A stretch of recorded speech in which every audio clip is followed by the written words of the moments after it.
सभी को नमस्कार। जय श्री राम। मैं राहुल माहेश्वरी। और आज हम एक बहुत ही यूनिक कॉन्सेप्ट पे बात करने वाले हैं।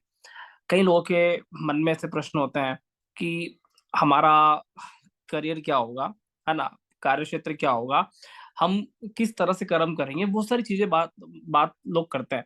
तो आज हम ये सीखने वाले हैं कि व्यक्ति को अपने कार्य क्षेत्र में कौन से लोग मिलेंगे, या किस किस तरह के लोग मिलेंगे, कैसे कैसे लोगों से व्यक्ति का अपने कर्माश से जुड़कर संबंध बनेगा। यहाँ पे एक बात ध्यान रहे, मैं किसी भी तरह से कार्य क्षेत्र का बात नहीं कर रहा हूँ।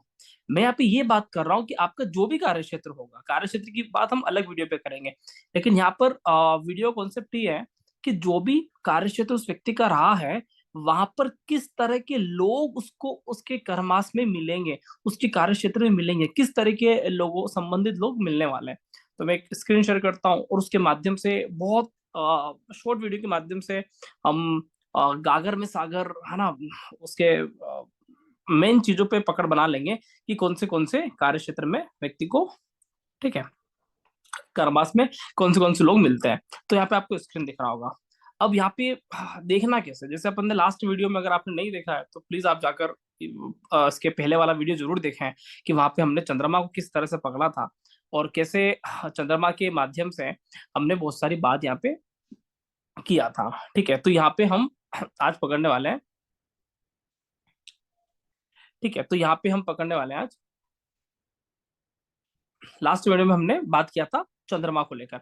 अब हम बात करेंगे कि कैसे शनि, जो कि व्यक्ति के लाइफ के कर्म पथ को बताता है। ध्यान रहे, शनि हमारी जन्म कुंडली में कर्म पथ का कारक है, कर्म पथ का कारक है। ध्यान रखना, मैं वापस से रिपीट कर रहा हूं एक ही बात कि कर्म पथ का कारक है, कार्य क्षेत्र का कारक नहीं है।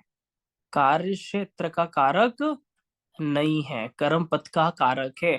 शनि हमारी जन्म कुंडली में कार्य क्षेत्र को नहीं बताता है, जबकि शनि हमारी जन्म कुंडली में कर्म पथ को बताता है कि आपको अपने कर्मास में किस तरह के लोग मिलेंगे। ध्यान रहे, हमेशा कार्य क्षेत्र राहु बताएगा, कार्य क्षेत्र हमेशा राहु बताता है, और कर्म हमेशा शनि बताता है। तो कई बार लोग कर्म को ही कार्य क्षेत्र ले लेते हैं कि भैया शनि कर्म का कारक है, यही कार्य क्षेत्र बताते होंगे। तो ध्यान देवे, मैंने इस पे एक अच्छा वीडियो बना रखा है, शनि वाले प्लेलिस्ट में अवश्य आप जुड़िएगा, है ना, राहुल माहेश्वरी चैनल पे। तो वहां पे मैंने एक स्पेशल वीडियो बना रखा है कि कैसे शनि कर्म का कारक है और राहु कार्य क्षेत्र है। राहु आप क्या करने वाले हो ये बताएगा। राहु आप जो भी करने वाले हो, आपको रास्ते में कौन मिलेगा, तो शनि क्या है, सड़क है। शनि आपकी सड़क है, पथ है, रोड है ना, हाईवे है आपका। और राहु मतलब काम है, आप काम क्या करते हो, लेकिन आप काम करते करते किस सड़क से जाओगे, तो ये शनि है। इतना सा आपको पता होना चाहिए।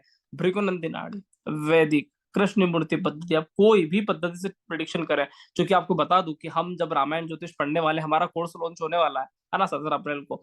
तो मैं आपको बता दूं कि हम रामायण ज्योतिष जब पढ़ते हैं, तो वहां पर हमारा जो फोकस होता है वो केपी, केपी, वैदिक, वैदिक और नाड़ी, तीनों को मिक्स करके पढ़ते हैं। आप बोलोगे सर नाड़ी कौन सी, केपी नाड़ी क्या? अरे केपी नाड़ी तो केपी में हो गया ना, वैदिक वैदिक हो गया। नाड़ी मतलब जो आज मैं बात करने वाला हूँ, BNN, भृगु नंदी नाड़ी, स्टैंडर्ड कॉन्सेप्ट। यहाँ से हम बहुत सारी बातें समझ लेते हैं कि कैसे शनि हमारा कर्म पथ का कारक है। तो चलिए चलते हैं हमारे वीडियोस में कि कैसे हम एक छोटे से वीडियो के माध्यम से गागर में सागर करते हुए, है ना, हमारे ज्ञान को, है ना, वृद्धि करें, ज्ञान को बढ़ाएं। तो ये देख रहे हो आप शनि, जिस तरह से अपन ने कल बात किया था कि चंद्रमा हमारी लाइफ का साइकिल है, और चंद्रमा मतलब 10 साल है, चंद्रमा मतलब 10 साल है। तो 10 से लेकर अपन ने काउंट किया था, तो ये अपन ने बात करा था कि 120 ईयर का हमारा लाइफ चक्र होता है। चूंकि चंद्रमा हमारा महादशा है, MD, अंतरदशा है AD, प्रत्यंत दशा है PD। आप कुछ भी बोलो, चंद्रमा मतलब क्या है, समय है। तो हमारा समय, हम इस दुनिया में आए हैं, तो हमारे पास मैक्सिमम समय कितना होता है, तो ऋषि मुनि बोलते हैं कि भाई 120 साल कलयुग में, है ना, ठीक ठाक अवधि है, मैक्सिमम समय को बोला जाता है। तो चंद्रमा हमारे शनि समय को बताता है। ठीक है, लेकिन शनि हमारे समय को नहीं बता रहा है, शनि हमारे कर्मास को बता रहा है, और आप कितने साल तक काम करोगे, और शनि का साइकिल का पथ क्या है। तो ध्यान रहे, शनि का साइकिल का पथ अलग है, भृगु नंदी नाड़ी अलग अलग बात करता है। चंद्रमा का साइकिल का पथ 10 साल था, तो 12 राशि में 10-10 साल रहता है तो 120 साल हो जाता है ना। जुपिटर की साइकिल का पद होता है 12 साल, जुपिटर है ना 12 साल में पूरा अपना सारी राशि पार कर लेता है। ठीक है, शनि का जो साइकिल होता है वो होता है 30 साल। शनि मतलब 30 साल। तो शनि अपनी साइकिल की बात करता है 30 साल। तो 30 साल में एक राशि आगे बढ़ता है, मतलब व्यक्ति कितना जिंदा रहेगा यार। अगर मैक्सिमम जिंदा भी रहेगा तो यहाँ यहाँ यहाँ इससे आगे नहीं बढ़ सकता। मतलब 100 साल 150 साल तक आदमी जीवित भी रह जाए तो काम थोड़ी करेगा, है ना। वो व्यक्ति काम करने की योग्यता नहीं रखता है। तो ध्यान दीजिए, शनि की साइकिल की बात करेंगे तो ये प्रोग्रेशन थ्योरी पे बहुत अच्छा वर्क करता है। यहाँ पे बहुत सारी बातें हम समझ लेते हैं। तो शनि की साइकिल है 30 साल की। अब 30 साल की साइकिल है। हम यहाँ पे और भी एग्जैक्ट डेट निकाल सकते हैं, लेकिन चूंकि हमारे पास समय का कमी है, हम छोटे से वीडियो के माध्यम से, है ना, सूक्ष्म गणना तो नहीं लेकिन स्थूल गणना जरूर बता देंगे कि इस व्यक्ति के कर्म पथ में कौन कौन मिलने वाले हैं। सूक्ष्म गणना भी होता है, आप बहुत गहराई से देखोगे तो, लेकिन काफी कोशिश करिए कि मोटी मोटी बात को निकाल सके यहाँ से। राइट। तो जो व्यक्ति ज्योतिष में नए विद्यार्थी है, आप बिल्कुल शांति रखें। मैं आपसे वादा करता हूं, ज्योतिष जीवन जीने की कला है, और ज्योतिष बिल्कुल भाषा की तरह है, हमें आ ही जाएगा, आना ही होगा। हिंदी सीखने का कोई योग नहीं, इंग्लिश सीखने का कोई योग नहीं, गणित सीखने का कोई योग नहीं, मोबाइल चलाने का कोई योग नहीं होता, आ ही जाता है। ज्योतिष सीखने का कोई योग नहीं है, ये तो भाषा है, नेचुरल भाषा है, प्राकृतिक भाषा है, आ ही जाएगा। तो ध्यान दीजिए, बस थोड़ा सा हमारे कार्य तत्व पकड़ होना चाहिए, थोड़ी सी साइंस में हमारा बात होना चाहिए, थोड़ी सी चीजें हम पढ़ लेंगे, चीजें कनेक्ट हो जाएगी। शनि यहाँ पे, है ना, कर्म पथ है। तो शनि के मार्ग में कौन से लोग आने वाले हैं। तो अगर आपको थोड़ा सा और गहराई से अगर करना है ना, तो क्या करेंगे, देखो मैं आपको थोड़ा सा क्लियर कर देता हूँ। अगर हमको थोड़ा सा और गहराई से पकड़ना है ना, तो यहाँ पे आप एक काम कर सकते हैं कि शनि और मंगल साथ में बैठे हुए हैं, तो क्या करो, डिग्री लिख लो, है ना। बाकी इसके बाद तो डिग्री डिग्री लिखने का आवश्यकता नहीं है। तो ध्यान जी, तुला राशि में शनि बैठा हुआ है, फिर मंगल है, ठीक है। उसके बाद कर्म पथ की देख रहे कि भैया रास्ते में कौन कौन आएंगे, फिर केतु है, फिर जुपिटर है, ठीक है। उसके बाद तो कोई नहीं आ रहा ना, फिर आने का मतलब नहीं इतनी दूर दूर तक, ठीक है। तो ध्यान दीजिए, क्या शनि के रास्ते में मंगल आ रहा है कि नहीं आ रहा है, क्या ये जो रास्ता है, क्या शनि के रास्ते में मंगल आ रहा है कि नहीं आ रहा है। तो शनि है 19 डिग्री का। कितना डिग्री का शनि है यहाँ पे? 19 डिग्री का। शायद आपको नहीं दिख रहा होगा लेकिन बता देता हूँ, शनि यहाँ पे 19 डिग्री का, आप जूम करके देख सकते हैं। मंगल यहाँ पे है 28 डिग्री का। मंगल कितना है? 28 डिग्री का। तो 19 के बाद 28 आता है, स्वाभाविक सी बात है। तो इसका मतलब ये है कि शनि को रास्ते में पहला व्यक्ति मिलने वाला जो नाम है, उसका नाम है मंगल, है ना। मंगल भाई मिलेगा उसको, बोले सर नमस्कार कैसे हैं आप। तो शनि के मार्ग में, कर्म पथ में व्यक्ति जब काम करने निकलेगा, पैसे कमाने निकलेगा, अर्न मनी करने निकलेगा, उसको रास्ते में मिलेगा मंगल मिलेगा। मंगल के बाद मिलेगा केतु मिलेगा, केतु के बाद मिलेगा गुरु मिलेगा। ध्यान रहे, लेकिन कब कब मिलेगा, ये गुरु तो बहुत दूर की बात कर दी है, ठीक है ना। तो अब हम थोड़ा सा ध्यान लगाएंगे कि कब कब मिलने वाला है। तो ध्यान दीजिए, मंगल कब मिलेगा। तो शनि 19 डिग्री का है, मंगल 28 डिग्री का है। एक राशि में मोटे तौर पे हम बात करते हैं कि एक राशि में 30 साल शनि रहता है, ठीक है। अब यहाँ पे 19 साल, 19 डिग्री तो ऑलरेडी हो चुका है, 11 डिग्री बचा। अब हम 1 डिग्री को 1 साल भी पकड़ते हैं, तो मतलब 28 डिग्री का मंगल है। तो ये जो मंगल है, ये बचपन में ही मिल जाएगा, बचपन में ही व्यक्ति को मंगल मिल जाएगा। अब बचपन में तो कोई व्यक्ति कमाता तो है नहीं, लेकिन हम फिर भी मानकर चल सकते हैं कि बचपन में ही मंगल मिल जाएगा। केतु कब मिलेगा? केतु है 14 डिग्री का, है ना। 1 साल 1 डिग्री का है। एक बात ध्यान रखना, शनि के लिए 1 साल 1 डिग्री, समझ में आ रहा है। अब 19 डिग्री है, अगली राशि 19 डिग्री पे वृश्चिक राशि पे जाएगा तो 30 साल होंगे, लेकिन ये तो हमारे पास 14 ही है। तो 19, तो ये तुला राशि का, तो 11 डिग्री तो ये हो गया, 11 डिग्री तो तुला के हो जाएंगे, है ना। और 10 डिग्री हो जाएगा, सॉरी 14 डिग्री हो जाएगा यहाँ का। तो 25 साल, उम्र के 25 साल के बाद इस शनि को मिलेगा केतु, और जो लंबा चलेगा, समझ में आ रहा, 25 साल के बाद मिलेगा और एक लंबा चलेगा, मतलब 25 से 55 साल तक एक ही ग्रह का एक बहुत बढ़िया सफर चलने वाला है, और लंबा ही चलने वाला है, ठीक है। तो इस व्यक्ति के जीवन पर क्या प्रभाव पड़ने वाला है, तो आप मोटे तौर पर ये कह सकते हो कि इस व्यक्ति के कर्म पथ पर प्रभाव पड़ने वाला है केतु का। इस बात का ध्यान रखें कि मैं क्या कहना चाह रहा हूं। शनि ये है, और इसके रास्ते में आएगा ये, क्योंकि मंगल आ रहा है, मंगल का टाइम हो जाएगा बचपन में ही, चाइल्डहुड में ही समाप्त हो जाएगा। तो इसकी बात हम ज्यादा करेंगे नहीं, लेकिन फिर भी निकाल लेंगे क्या क्या मंगल से संभावित चीजें बन सकता है। लेकिन उसके बाद आएगा केतु, और शनि के मार्ग में, मतलब शनि मतलब कर्म है, तो शनि के मार्ग में केतु का सबसे ज्यादा जलवा इस व्यक्ति के चार्ट पर रहेगा। ठीक है, आपको थोड़ी सी जानकारी के लिए बता दूं, ठीक है, इस व्यक्ति का फीडबैक क्या है। फीडबैक आएगा तो बहुत मजा आता है कि अरे वाह क्या प्रिडिक्शन हो रहा है, मजा आ गया है ना बिना। ठीक है, तो ये व्यक्ति के कर्मास में बचपन से ही स्पिरिचुअलिटी वाले लोग कनेक्ट हो गए है ना। मैं ये नहीं कह रहा हूँ कि उसका करियर वो है, ठीक है, बचपन से ही स्पिरिचुअलिटी वाले लोग कनेक्ट हो गए। इसकी फैमिली में भी स्पिरिचुअल कनेक्शन था और स्पिरिचुअलिटी वाले लोग कनेक्ट होते गए, क्योंकि केतु आध्यात्मिक लोग हैं।